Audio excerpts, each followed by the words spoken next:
दोस्तों, भारतीय वायुसेना अग्निवीर इनटेक 01/2026 के लिए ऑनलाइन आवेदन की जो प्रक्रिया है वो आरंभ कर दी गई है। इस भर्ती का फॉर्म अगर आप भरना चाहते हैं तो अगर आप 12वीं पास है, चाहे आप साइंस से हो, आर्ट्स से हो, कॉमर्स से हो, आप इसके लिए फॉर्म को अप्लाई कर सकते हैं। मैं आपको सारी प्रोसेस इस भर्ती को लेकर बता रहा हूँ कि कैसे इस भर्ती के लिए आपको आवेदन करना है, कौन लोग आवेदन कर सकते हैं, और सारी प्रोसेस अगर आपको समझना है तो ये वीडियो आपके लिए प्रॉपर होने वाली है। वीडियो को आप अंत तक देखिए, पसंद आए तो इसे लाइक और दोस्तों के साथ शेयर करें, और चाहते हैं इस प्रकार की लगातार अपडेट मिले तो चैनल को सब्सक्राइब करें। आगे भी इस प्रकार की जो भी अपडेट होगा मैं देने का काम करूंगा। आइए आपको बताते हैं इस भर्ती का फॉर्म कैसे भरना है। इस भर्ती के लिए अगर आपको ऑनलाइन अप्लाई करना है तो सबसे पहले आपको अपने मोबाइल या लैपटॉप में गूगल ओपन करना है। गूगल में टाइप करना है ऑनलाइन अपडेट STM। आपके सामने ये वेबसाइट ऑनलाइन अपडेट STM.in का मिलेगा, इससे ओपन करेंगे। लेटेस्ट जॉब में ही मिलेगा, एयरफोर्स अग्निवीर रिक्रूटमेंट। आप इस पर क्लिक करेंगे, जिसमें इस भर्ती को लेकर पूरी जानकारी आपको बताई गई है। ऑनलाइन आवेदन ऑलरेडी 7 जनवरी से स्टार्ट है, 27 जनवरी तक आप इसके लिए अप्लाई कर सकते हैं। और इस भर्ती के लिए मैंने बताया ही कि अगर आप 12वीं पास किए हैं 50% अंकों के साथ तो आप इसका फॉर्म आप फिल कर सकते हैं। ऑनलाइन अप्लाई करने से पहले मैं कहूँगा कि एक बार यहाँ पर आपको नोटिफिकेशन मिल जाएगा, जिसको ज़रूर आप रीड आउट करें, जिसमें ऑलमोस्ट आपको इस भर्ती को लेकर जो भी डाउट कन्फ्यूजन आपके मन में होंगे वो सारा डाउट कन्फ्यूजन इसमें क्लियर किया गया है। सबसे पहला चीज़ है कि इस भर्ती के लिए एलिजिबिलिटी डेट ऑफ बर्थ को लेकर है कि 1 जनवरी 2005 से लेकर 1 जुलाई 2008 के बीच में आपकी जो डेट ऑफ बर्थ है वो होनी चाहिए। इन बातों को विशेष तौर पर ध्यान रखना है। क्वालिफिकेशन आपकी 12वीं होनी चाहिए 50% अंकों के साथ। अगर आपने मैथ, फिजिक्स या इंग्लिश पढ़ा था तो इन सब्जेक्ट में भी मिनिमम 50% मार्क्स होने चाहिए। इन बातों को ध्यान रखिएगा। अगर आपके पास ये क्वालिफिकेशन नहीं है, 3 ईयर वाला अगर डिप्लोमा कोर्स किया है इन सब सब्जेक्ट में, तो भी आप अप्लाई कर सकते हैं। अगर ये नहीं है तो 2 साल वाला अगर आपने vocational course with non vocational subject के साथ किया फिर भी आप अप्लाई कर सकते हैं। या अदर देन साइंस वाले बच्चे हैं जो साइंस स्ट्रीम से नहीं पढ़ाई किए हैं उनको भी यहाँ पर मौका दिया गया है। वो सारी चीज़ें यहाँ पर ऑलरेडी बताई गई है। हाइट की बात की जाए तो मेल कैंडिडेट के लिए 1.52 सेंटीमीटर होनी चाहिए, फीमेल के लिए 1.52 सेंटीमीटर बोले गए हैं। और भी जो भी जानकारी है आपको यहाँ पर बताई गई है, ज़रूर एक बार देख लीजिएगा। वही ऑनलाइन अप्लाई करने के लिए जब आप अप्लाई वाले लिंक पर क्लिक करते हैं डायरेक्ट आप इनके वेबसाइट पर आ जाते हैं। यहाँ पर आने के बाद सबसे पहले आपको रजिस्ट्रेशन करना होगा, जिसके लिए रजिस्टर का विकल्प मिलता है। आप इस पर क्लिक करेंगे तो बोला गया है कि रजिस्ट्रेशन आप कैसे करना चाहते हैं, डिजी लॉकर की मदद से, या आप चाहते हैं डिजी लॉकर आपके पास अकाउंट नहीं है तो उसको क्रिएट कर अप्लाई करना, तो भी आप कर सकते हैं। अन्यथा आपको यहाँ पर देखिए रजिस्टर का भी ऑप्शन है, आप इस पर भी क्लिक कर सकते हैं। और तीसरा ऑप्शन है रजिस्टर। अगर आप चाहते हैं डिजी लॉकर से नहीं अप्लाई करना, डायरेक्ट रजिस्ट्रेशन करना, तो आप यहाँ से भी कर सकते हैं। जो भी आपको सही लगे उस ऑप्शन को आप टिक कर सकते हैं। यहाँ पर आने के बाद अकाउंट क्रिएट करने के लिए सबसे पहले आपको अपना नाम लिखना होगा, जो कि मैट्रिक के सर्टिफिकेट पर जिस भी अकॉर्डिंग होगा। आपका जो भी ईमेल आईडी है, ईमेल आईडी डालना है। जो भी मोबाइल नंबर है उससे डालकर जनरेट OTP पे क्लिक करना है। ईमेल और मोबाइल पर OTP जाएगा जिसको फिल करना है। फिर यहाँ पर आपसे पूछा गया है कि आपको जो है इस भर्ती को लेकर इन्फॉर्मेशन कहाँ से मिली है, उसके बारे में आप जानकारी आप दे सकते हैं। तो जहाँ से भी मिली हो आप यहाँ से बता सकते हैं। उसके बाद नीचे आएंगे, कैप्चा कोड को फिल करना है। का ऑप्शन मिलता है रजिस्टर का, जिस पर क्लिक करना है। इस प्रकार देखेंगे आपका रजिस्ट्रेशन सक्सेसफुल हो चुका है। अब यहाँ पर ओके वाले विकल्प पर क्लिक करेंगे। ये भी ध्यान रखेंगे, इसमें बताया गया है कि SMS के रूप में या ईमेल पर भी आपको जो है इनका जो भी पासवर्ड है वो आपको भेज दिए गए होंगे। ये ध्यान रखेंगे, जिसको डालकर आप लॉगिन कर सकते हैं। मैं ओके पर क्लिक करता हूं। अब लॉगिन करने के लिए यहाँ पर आप अपना ईमेल आईडी डालेंगे, जो पासवर्ड आपके ईमेल पर भेजे गए हैं उससे डालेंगे। कैप्चा कोड को डालकर लॉगिन वाले विकल्प पर क्लिक करेंगे। उसके बाद आपको पासवर्ड को रीसेट करना होगा। पासवर्ड जब भी बनाए तो 8 से 16 कैरेक्टर के बीच में बनाए, जिसमें अपर केस, लोअर केस, कोई भी नंबर, कोई भी जो स्पेशल कैरेक्टर है वो आप जरूर लिखें। जैसे डेमो के लिए मैंने बताया है कि ABCD का कोई भी बड़ा अक्षर, छोटा अक्षर, कोई भी सिंबल, कोई भी अंक आप उपयोग करें, उससे दोबारा से डालें। कैप्चा कोड को डालकर एक ऑप्शन मिलता है रीसेट माई पासवर्ड का, जिस पर क्लिक करना है। इस प्रकार आपका पासवर्ड रीसेट होता है। ओके वाले विकल्प पर क्लिक करेंगे। अब यहाँ पर आने के बाद सबसे पहले फॉर्म भरने से पहले जो भी गाइडलाइन है उसको आपको अच्छे से रीड करना है। नीचे आना है, उसके बाद नीचे आने के बाद दोनों चेकबॉक्स पर टिक कर कंटिन्यू टू रजिस्ट्रेशन वाले विकल्प पर क्लिक करेंगे, ओके वाले विकल्प पर क्लिक करेंगे।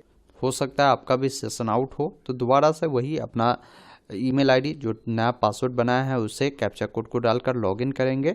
बाकी आपका जो भी नाम है यहाँ पर देखने को मिलता है, पिताजी का जो नाम है आपको यहाँ पर लिखना है, माताजी का नाम लिखना है। ये सारा जो भी डिटेल देंगे 10th के सर्टिफिकेट मार्कशीट पर जिस अकॉर्डिंग हो उससे अकॉर्डिंग देंगे। आप अपना जेंडर बताएंगे, मेल है या फीमेल है, उससे आप यहाँ से सेलेक्ट करेंगे। फिर यहाँ से क्या करेंगे, ओके वाले विकल्प पर क्लिक करेंगे। मोबाइल नंबर, ईमेल आईडी मिलता है। डेट ऑफ बर्थ आपका जो भी होगा उसका रेंज भी बताया कि इस डेट के बीच होनी चाहिए, तो जो भी आपका साल हो आप यहाँ से पहले साल को बढ़ा घटा सकते हैं, उससे सेलेक्ट करेंगे। जो महीना हो और जो डेट हो उससे इस प्रकार आप सिलेक्शन करेंगे तो ये चयन होगा। फिर यहाँ पर पूछा जा रहा है अगर आप इंडियन एयरफोर्स में अगर जॉब करते हैं तो आप बता सकते हैं, यस करेंगे, नहीं तो आपको नो करना है। आप अनमैरिड होने चाहिए इस भर्ती को लेकर, जो कि अनमैरिड रहेगा ही। नीचे जब आप आएंगे तो डोमिसाइल डिटेल आपको देनी है, जिसमें आपको बताना है, जिसमें आपको यहाँ पर परमानेंट डोमिसाइल वाला जो ऑप्शन है टिक करना है। वही कोई जो है ऐसे बच्चे हैं जिनके पेरेंट ऑलरेडी एयरफोर्स में जॉब है तो आप यहाँ पर बता सकते हैं, इस ऑप्शन के साथ जाएंगे। अन्यथा आपको फर्स्ट ऑप्शन को टिक करना है। आपको बताना है कि आपका डोमिसाइल स्टेट कौन सा है, किस राज्य में आप रहते हैं। उसके बाद फिर जो भी आपका डिस्ट्रिक्ट होगा डिस्ट्रिक्ट को सेलेक्ट करेंगे और जो भी आपका डोमिसाइल सर्टिफिकेट होगा उसको यहाँ पर अपलोड करेंगे और सेव एंड कंटिन्यू पर क्लिक करेंगे। उसके बाद आपको जो है अपनी डिटेल के देखने के लिए कन्फर्मेशन पेज आता है, जिसमें नाम, पिता का नाम, माता का नाम, जेंडर, ये सारी जानकारी देखनी है। सारी जानकारी सही है तो सबमिट वाले विकल्प पर क्लिक करें।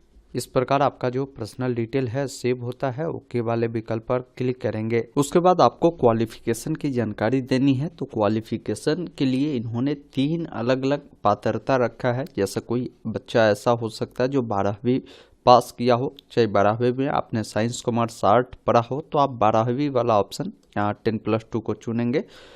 फिर यहाँ पर देखेंगे कोई 3 ईयर वाला अगर कोई डिप्लोमा कोर्स किया है तो वो इससे चुनेगा। अगर कोई 2 ईयर वाला जो वोकेशनल कोर्स आता है वो अगर किया है विदाउट नॉन वोकेशनल तो आप इससे चुनेंगे। अगर आप 12वीं पास है तो आप इससे चुनेंगे। तो फिर आपसे पूछेगा कि जो आपने 12वीं किया है उसमें आपका 50% मार्क्स है या नहीं है, और साथ में इंग्लिश में भी आपका जो है 50% मार्क्स होनी चाहिए। तो आप यहाँ पर एस करेंगे। एस करेंगे तो फिर आपसे पूछेगा कि 12वीं में आपने physics math as a subject पढ़ा है तो आप यहाँ पर एस करेंगे। अगर नहीं पढ़ा है तो आप नो कर सकते हैं।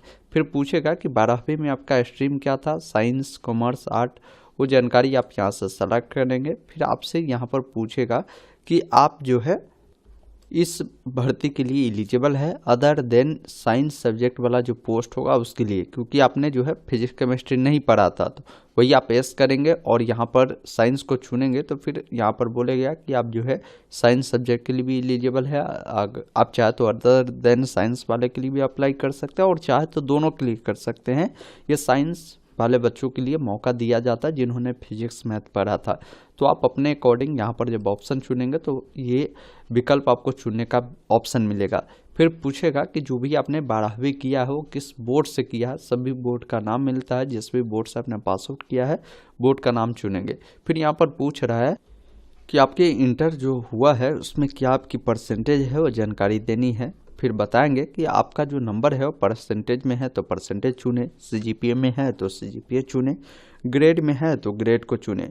तो जो भी विकल्प चुनेंगे उसके अकॉर्डिंग सब्जेक्ट में जो नंबर आपको ऑब्टेन हुए हैं, मतलब जो प्राप्त हुए हैं, ग्रेड में बताएंगे। और यहाँ पर पूछ रहा है कि क्या इसमें परसेंटेज है इसका, वो बताएंगे। वही आपका परसेंटेज में है तो परसेंटेज चुनेंगे। तो इंग्लिश में आपको कितने नंबर प्राप्त हुए हैं वो जानकारी देंगे, टोटल कितने का एग्जाम हुआ था वो बताएंगे। और यहाँ पर आपकी जो भी परसेंटेज है वो आपको यहाँ पर बतानी होगी। इसी अनुसार मैथ में आपका क्या नंबर आया हुआ है मार्क्स में बताएंगे, टोटल कितने का एग्जाम हुआ था, क्या परसेंटेज है बताएंगे।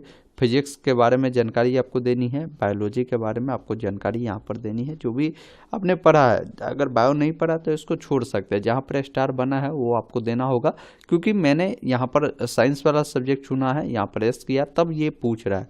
अगर वही आप अदर देन साइंस करेंगे तो आपका अलग सब्जेक्ट है, यहाँ पर ऑप्शन आएगा, उससे आपको बताने की ज़रूरत होगी। अगर आपके पास कंप्यूटर का नॉलेज है तो आप यहाँ पर एस करेंगे और बताएंगे कि आपके पास जो है बेसिक नॉलेज है या इंटरमीडिएट नॉलेज है या एडवांस नॉलेज है, वो जानकारी देंगे। नहीं है, आप यहाँ पर नो करेंगे तो फिर ये जानकारी आपसे नहीं मांगी जाएगी, ये ध्यान रखिएगा। यस करेंगे तभी आपसे ये जानकारी आपसे पूछी जाएगी, उससे बताएंगे। फिर यहाँ पर आपसे पूछा गया कि आपके पास जो है कोई एडिशनल मार्कशीट है, तो आप यहाँ पर यस करेंगे। नहीं है तो आप यहाँ पर नो कर सकते हैं। फिर नीचे आएंगे, आपका जो भी हायर एजुकेशन है उसके बारे में बताना है। जैसे हो सकता है आप ग्रेजुएशन आप परसुइंग होंगे, या आपका कंप्लीट हो चुका होगा, या डिसकंटिन्यू होंगे, या आप ग्रेजुएशन कर ही नहीं रहे हैं तो नॉट अप्लीकेबल भी बताएंगे। अगर आप कर रहे हैं तो परसुइंग चुनेंगे, तो इसमें बताएंगे कि आप जो है ये इंजीनियरिंग में कर रहे हैं या नॉन इंजीनियरिंग में, उसको यहाँ से सेलेक्ट करेंगे और बताएंगे कि आपका क्या स्ट्रीम है ग्रेजुएशन में, वो बताकर आप यहाँ से सेव करेंगे। नहीं है तो आप यहाँ से नॉट अप्लीकेबल बताएंगे। अगर आप कंप्लीट कर चुके हैं तो यहाँ पर कंप्लीट बताएंगे। फिर वही सारी जानकारी आपको जो है बतानी है और यहाँ से इसको सेव करना है। इस प्रकार आपका क्वालिफिकेशन की डिटेल सेव होती है। ओके वाले विकल्प पर क्लिक करेंगे। अब यहाँ पर आपको जो है अपना मार्कशीट अपलोड करने होंगे। जैसे 10th का मार्कशीट या सर्टिफिकेट जो है उसको यहाँ पर अपलोड करेंगे। फिर यहाँ पर जो भी आपका 12th की मार्कशीट या सर्टिफिकेट है उसको यहाँ पर अपलोड करना है। आप चाहे तो डिजी लॉकर से भी फैच कर सकते हैं। मैं यहाँ से इसको अपलोड करता हूँ। इस प्रकार आपका जो डिटेल है वो सेव होगा। ओके करेंगे। अब अगले स्टेप में आते हैं जिसमें कम्युनिकेशन डिटेल देनी है, जिसमें आपको बताना है कि आपका जो परमानेंट एड्रेस है वो कहाँ है, जिसमें आप अपना हाउस नंबर या अपना कॉलोनी या लोकेलिटी बताएंगे। स्टेट बताना है क्योंकि कंट्री इंडिया ही रहेगा। फिर जो डिस्ट्रिक्ट है, जो भी आपका सब डिस्ट्रिक्ट है वो बताएंगे। विलेज बताएंगे, नियरेस्ट पुलिस स्टेशन बताएंगे, पोस्ट ऑफिस और पिन कोड बताएंगे। नीचे आना है, आपका जो भी आधार नंबर है वो आधार नंबर देनी है। अगर आपका ये परमानेंट एड्रेस और कम्युनिकेशन एड्रेस दोनों समान है तो इस चेकबॉक्स पे टिक करेंगे, दोनों फिल होगा। अलग अलग है तो अलग अलग जानकारी को फिल करनी है और सेव एंड कंटिन्यू पर क्लिक करना है। अब आप अगले स्टेप में आते हैं जिसमें आपको एडिशनल जानकारी देनी है, जिसमें आपकी जो भी हाइट है सेंटीमीटर में आपको बतानी है। फिर आपका जो चेस्ट का साइज है वो क्या है, आपके बॉडी में कोई ऐसा निशान है जो विजिबल निशान हो वो आप यहाँ पर बताएंगे। आपके कमर का साइज क्या है वो बताएंगे। आपके जूते का क्या साइज है वो आपको बतानी है। बाकी एडिशनल जानकारी है जिसमें पूछ रहा है कि अगर आप एनसीसी वाले कैंडिडेट है, एनसीसी सर्टिफिकेट होल्डर है तो आप एस करें, नहीं तो नो करें। यदि आपके अभिभावक जो है रिटायर हुए किसी भी जॉब से जिसमें ये कुछ जॉब बताए हैं तो है तो आप बताएं, नहीं तो आप यहाँ पर नो करेंगे। आप जो है डिस्चार्ज किए गए हैं इंडियन आर्मी, इंडियन नेवी, इन सब से तो आप बता सकते हैं, नहीं तो नो करेंगे। फिर इसमें पूछ रहा है कि जो आपके पास सर्टिफिकेट है वो आप बता सकते हैं। जैसे हो सकता है आपके पास ड्राइविंग लाइसेंस और ड्राइविंग आप जानते हो तो यहाँ से एस करेंगे। तो फिर पूछता है कि 2 व्हीलर या LMV HMV जो भी है आप बता सकते हैं, नहीं तो आप यहाँ से नो भी कर सकते हैं, नहीं जानते हैं तो फिर ये जानकारी आपसे नहीं पूछेगी। फिर यहाँ पर पूछ रहा है कि इन ट्रेड का नॉलेज है, जिसमें अगर आप एस करेंगे तो पूछेगा कि आपको वेल्डिंग, सोल्डिंग या लेथ वर्क ये सब का नॉलेज है तो बताए, नहीं तो नो कर दे। नीचे आएंगे तो फिर आपसे पूछता है कि आपको कैटरिंग का अगर क्वालिफिकेशन है तो आप यहाँ पर एस करेंगे तो बताएंगे कि डिप्लोमा अगर आपने किया होटल मैनेजमेंट में या अदर कोई है तो बताए, नहीं तो नो कर सकते हैं। आपके पास नॉलेज है इंफॉर्मेशन टेक्नोलॉजी को तो एस करेंगे, तो जिसमें बताएंगे इनमें से जो भी नॉलेज है, नहीं तो आप यहाँ पर नो करेंगे। तो जो आप जानते हैं, जैसे अकाउंटिंग का नॉलेज है तो आप बता सकते हैं। अगर आपके पास कोई क्वालिफिकेशन है या कोई अचीवमेंट है या कोई वर्क एक्सपीरियंस है तो उसको भी आप यहाँ पर अटैच कर सकते हैं। स्पोर्ट का कोई बंदा है तो अपना वो भी जानकारी दे सकता है। फिर यहाँ पर पूछा गया है कि हिंदी इंग्लिश के अलावा और कोई लैंग्वेज जानते हैं तो एस करेंगे, और जो जानते हैं आप बताएंगे लैंग्वेज का नाम, नहीं जानते हैं तो नो करेंगे।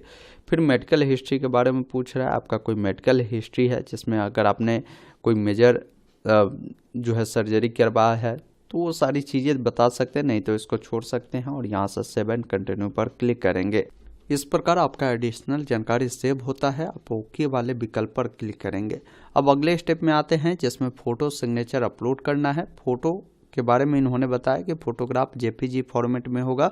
फ़ोटोग्राफ में एक बातों को विशेष तौर पर ध्यान रखेंगे कि आपको एक स्लेट इस प्रकार पकड़ना है जो कि सीना के सामने है, जिस पर आपका जो है नाम लिखा होना जरूरी है, और DOP यानी डेट ऑफ फोटोग्राफ, यानी किस डेट को फोटोग्राफ क्लिक हुआ है वो लिखा होना जरूरी है। जब भी फोटो आप इस प्रकार का जब आप क्लिक करवा लेते हैं तो उसको जब भी आप साइज रखें तो पासपोर्ट/फोटोग्राफ रखें, इसका नाम। सिग्नेचर जब भी आप उसका नाम रखें तो सिग्नेचर रखें। अब लेफ्ट थंब जो लगाना है उसका नाम जो रखना है लेफ्ट/इम्प्रेशन रखेंगे, तभी अपलोड होगा। ये विशेष तौर पर ध्यान रखेंगे। उसके बाद इसको सेव करेंगे। इस प्रकार आपका डॉक्यूमेंट अपलोड होगा। आप ओके वाले विकल्प पर क्लिक करेंगे। जहां पर आपको लाइव फोटो कैप्चर करनी होती है, लाइव फोटो कैप्चर करने के लिए यहां पर स्टार्ट कैमरा के विकल्प पर क्लिक करेंगे और इसका परमिशन आपको अलाउ करना है। फिर जो भी कैमरा होगा आपके सिस्टम में वो इस प्रकार ऑन होगा। फिर यहाँ पर चश्मा उस्मा आपको नहीं लगाना है। और अभी जो रेड है इसका मतलब फ़ोटो आपका नहीं लेगा। जब यहाँ पर बीच में जब आप आएंगे तो ये ऑटोमेटिक आपका ग्रीन हो जाएगा। इस प्रकार आपको क्या है कि ग्रीन होने का वेट करना है और इस फ्रेम में आपको फेस को रखना है। और जैसे ही ग्रीन आपका हो तो आपको आंख बंद कर ओपन करने की ज़रूरत होगी, जैसे मैं आपको दिखाता हूँ।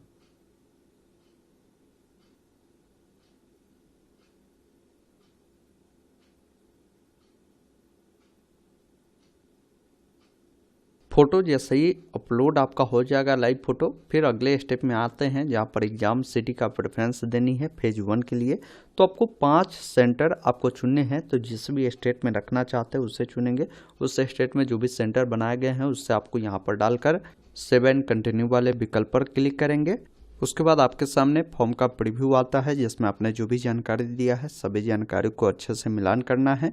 उसके बाद नीचे आएंगे, यहाँ पर दोनों चेकबॉक्स पे टिक करेंगे। आप चाहे तो इसका फॉर्म का प्रिंट भी डाउनलोड कर सकते हैं, ड्राफ्ट वाला, उससे डाउनलोड करना है तो कर लीजिए, नहीं तो दोनों चेकबॉक्स पे टिक कर कंटिन्यू टू पेमेंट वाले विकल्प पर क्लिक करेंगे।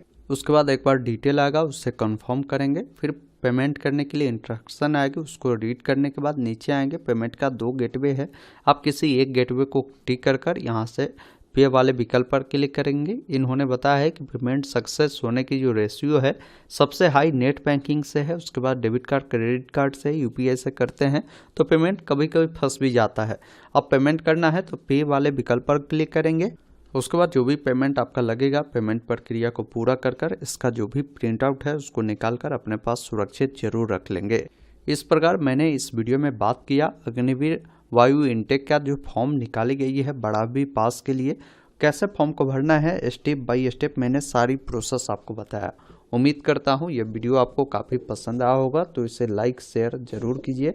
वीडियो देखने के लिए बहुत बहुत धन्यवाद। जय हिंद।